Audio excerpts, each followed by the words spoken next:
Alfonso Ferguson, maudit comme ça que ça va, Alfonso. Gardez vos applaudissements pour le prochain. Au balcon. Parfait, on va se concentrer ici. Veuillez accueillir mon prochain, l'excellent et très charismatique Mehdi Agnaou. Come on!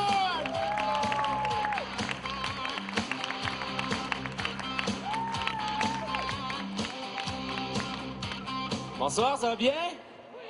Yes, cool. Fait que c'est ça, comme il a dit, moi je m'appelle Mehdi Agnaou. Agnaou, en arabe ça se prononce plus Agnaou, mais je sais très bien que pour la plupart du monde ici, ben ça se prononce pas, ça se prononce pas. Essayez pas, ça se prononce juste pas. Fait que c'est ça, je m'appelle Mehdi Agnaou, puis je suis en théâtre au Cégep Saint-Laurent, puis on est vraiment pas beaucoup en théâtre au Cégep Saint-Laurent. Non, attends, je suis un gars en théâtre au Cégep Saint-Laurent, on est encore moins, non, attends, je suis un gars hétérosexuel en théâtre au Cégep. Pour vrai, on est deux. Puis encore là, l'autre, ça dépend des fois, un jour oui, un jour non. Il est curieux, le monsieur, il est curieux.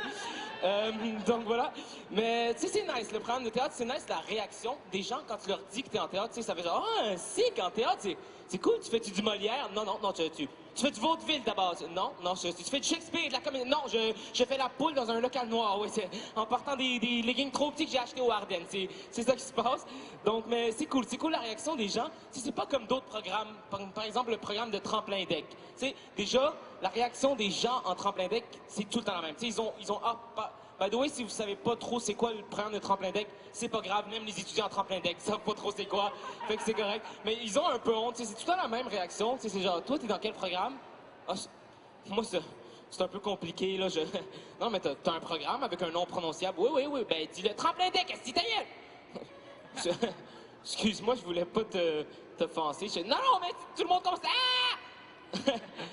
C'est cool, c'est... Puis en plus, moi, je pensais que c'était un deck en tremplin. Moi, mon rêve, c'est de faire le 15 mètres à Jean-Drapeau. Je m'en aller au café, c'est... Hein? Oh là, pose l'équerre, Philibert, on va se calmer. Ça dégénère tout le temps comme ça. Mais c'est cool, pour vrai, le programme de théâtre, je le recommande aux gens qui veulent poursuivre en théâtre, en cinéma. Ça t'aide à perdre ta timidité, ta gêne. Les gens te mettent à l'aise, hein, c'est trop à l'aise. Hein? À un moment donné, mon gars, ça fait juste 2 semaines qu'on se connaît. Pas besoin de me dévoiler tous tes fantasmes saisonniers, ça va être correct, tu sais. Mais oui, ça t'aide à perdre ta timidité. C'est bizarre, ça, comme expression, perdre sa timidité. Tu sais, y a pas un moment où tu perds ta timidité. Je veux dire, y a pas un moment où tu marches dans la rue puis bang, tu l'échappes ta timidité. Tu sais, y a pas un stade dans ta vie où t'es genre, oh, regarde, maman, j'ai perdu ma timidité. Oh, wow, bravo, mon chéri. Maintenant, remets ton chandail en plein milieu du Costco. Tu sais, non, ça marche pas de même. C'est comme perdre sa virginité aussi. Je veux dire, tu la perds pas vraiment, si elle disparaît. Y a pas espoir que tu la retrouves à un moment donné dans un Starbucks à Côte-des-Neiges. Tu sais, c'est pas marcher que, oh, excusez-moi, monsieur. Oh, juste vous tasser. Oui, c'était ma virginité, merci. J'avais oublié ici, au revoir. Tu sais, non, ça marche pas de même. Mais tout ça restait mieux que d'autres expressions qui marchent juste plus dans notre société actuelle, comme une de perdue, 10 de retrouvée. Je suis désolé, il faut une update pour ça. Il faut une mise à jour. Il faut quelque chose, ça marche juste plus. Tu sais, une update. Mettons, tu dates une fille qui a 9 sœurs, puis on s'entend que de nos jours, une fille qui a 9 sœurs, c'est qu'à quelque part, il y a un père qui le veut, son gars. Hein? Mais, tu sais, mettons que tu dates une fille qui a 9 sœurs, là, on pourrait dire une de convaincue, 10 de baiser. Tu sais, ça marche mieux. Il est un peu tôt pour ce genre de blague. Hein? Oui, madame, on est bien au petit cabaret de l'humour. Hein? Ouais. Les enfants, là, ce serait comme le temps d'aller faire un petit tour de petit train. Hein? Chou, pidou, hein? Hey. Mais oui, c'est ça. Mais ce genre de blague, c'est vraiment le genre, à mon ami Eric de dire ça. Mon ami Eric, comment dire, c'est le genre de gars, on en a tous un dans notre entourage, un Eric. C'est le genre de gars qui parle de sexe 36 heures sur 24, mais qui est encore vierge. C'est ce genre de gars-là. Mettons, mon ami Eric, son clavier d'ordi touche-y pas. Mais mettons que c'est à cause de lui qu'on a inventé le purel. C'est plus clair comme ça. Mais vraiment, il parle tout le temps de sexualité. Sur une échelle des gens qui parlent le plus de sexualité, t'aurais Donald Trump, une sexologue, puis là, mon ami Eric. C'est quelque chose. En parlant de Donald Trump, ce qui m'a le plus choqué dans les élections américaines, c'est pas que Donald Trump soit élu ou quoi que ce soit, qu'il ait des idées horribles. C'est vraiment qu'il ait refusé le salaire de président. Je sais pas si vous avez vu ça passer au début sur Internet, mais il a vraiment refusé le salaire de président. Fait que non seulement Donald Trump, il veut instaurer des lois horribles, dégueulasses, mais par bénévolat. Donald Trump, c'est un bénévole. C'est quel genre de bénévole, on se le demande. Je pense pas que c'est le bénévole qui t'attend en coton ouaté de café à la main. Bon matin, non, c'est pas ce genre-là. Mais c'est un bénévole, puis on va pas se le cacher, hein, depuis que Donald Trump est élu, on peut voir que les racistes se lâchent là, c'est un peu...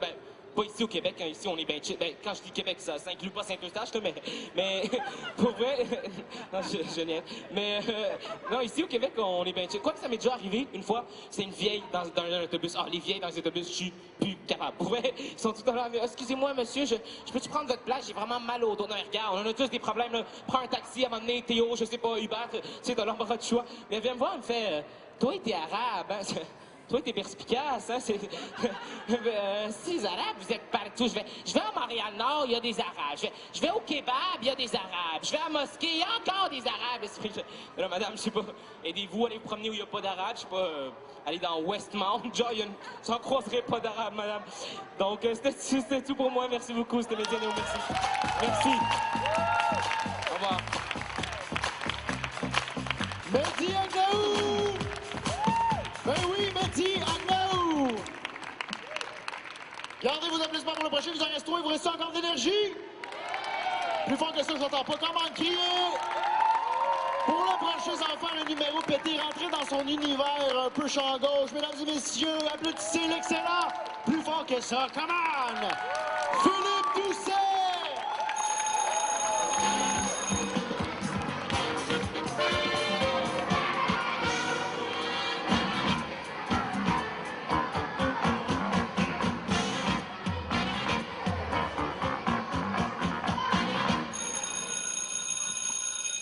Ouais, fait que j'ai pas d'amis.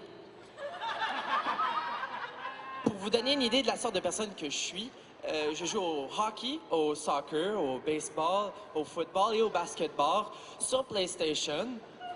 Je joue au Monopoly, seul, je triche et je perds. Alors vous allez comprendre que je passe inaperçu dans une école secondaire. D'ailleurs, l'an dernier, j'ai dû changer d'école parce qu'ils n'avaient pas aperçu mon inscription.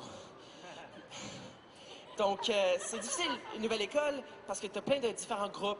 T'as les filles populaires, t'as les gars sportifs, t'as les drogués, puis t'as ceux du comité d'accueil et d'intégration chrétienne qui m'ont dit « Get lost, loser! » Donc là, je suis allé voir le groupe qui connaissait ça, les difficultés d'une nouvelle place, les immigrants. Mais je pouvais seulement me tenir avec eux le soir, comme ça ils réaliseraient pas à quel point je suis blanc. Mais ils m'ont dit que c'était correct, donc je leur ai conté une petite blague. C'est quoi le contraire d'un immigrant? Un immi-petit? Ils m'ont dit non! Retourne dans ton pays, la République démocratique du camp! Donc, je suis allé voir un peu plus accueillant, les filles populaires. Ah, et pour s'intégrer aux filles populaires, j'ai dû commencer à porter des talons hauts, et ensuite des leggings. Mais des leggings sur un gars, c'est comme ta mère avec un album de photos de bébé, ça montre trop de détails. Alors, mais les filles tripaient bien raide là-dessus, fait que je me suis dit que je pourrais peut-être me pogner une blonde.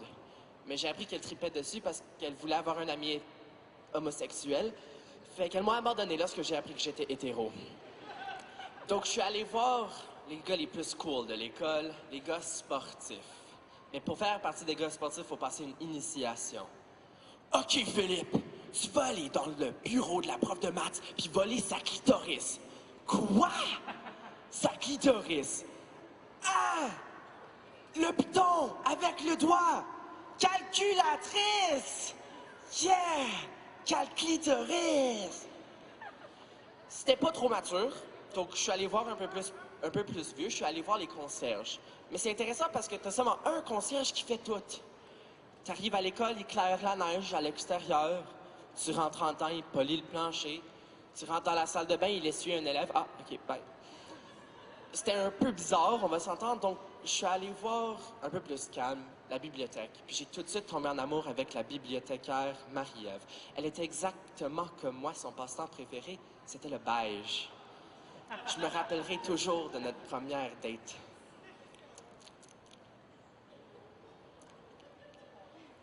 Fait que Marie-Ève, chut! Wow! C'était le plus beau chapitre de ma vie. Elle annulait tous mes frais de retard. Mais ma bibliothécaire m'a laissé. Elle m'a dit qu'il était temps de tourner la page.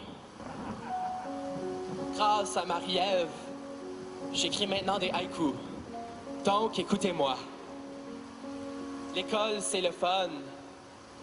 Mais ça pourrait aller mieux si j'avais des chums. J'ai eu une belle journée mardi. Mes amis m'ont invité au cinéma. C'était juste un rêve. Je n'abandonne pas, Non, je garde le moral. C'est une blague, aidez-moi. On ne voit bien qu'avec le cœur, l'essentiel est invisible pour les yeux. Mais quand le cœur est brisé, on ne voit plus rien.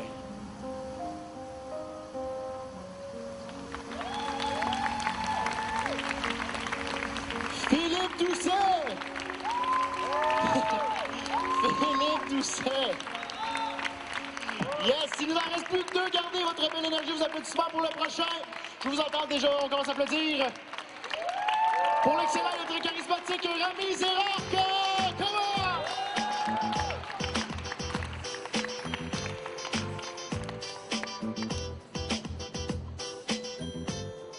Bonjour tout le monde, est-ce que ça va?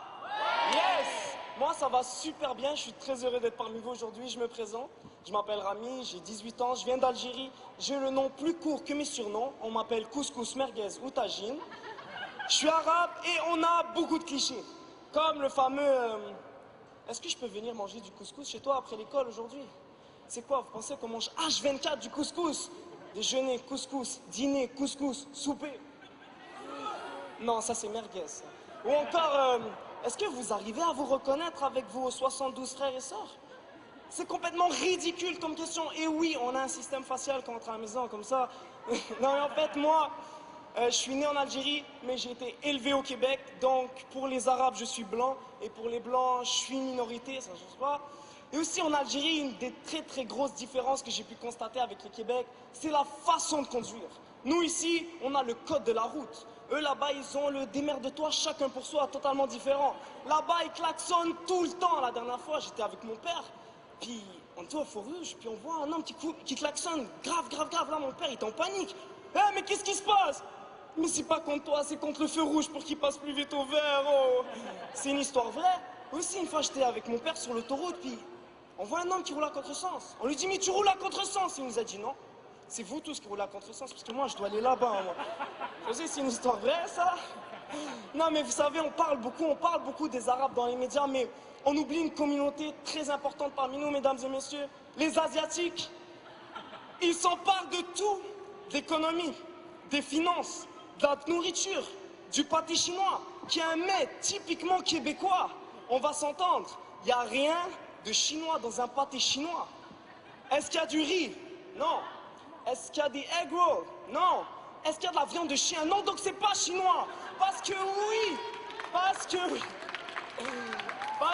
ils mangent tout. Et ça m'étonnerait même pas qu'ils s'en prennent aux humains. Mais bon, nous les Arabes, on est safe. Il n'y a personne qui veut du Nalendai permanente, personne.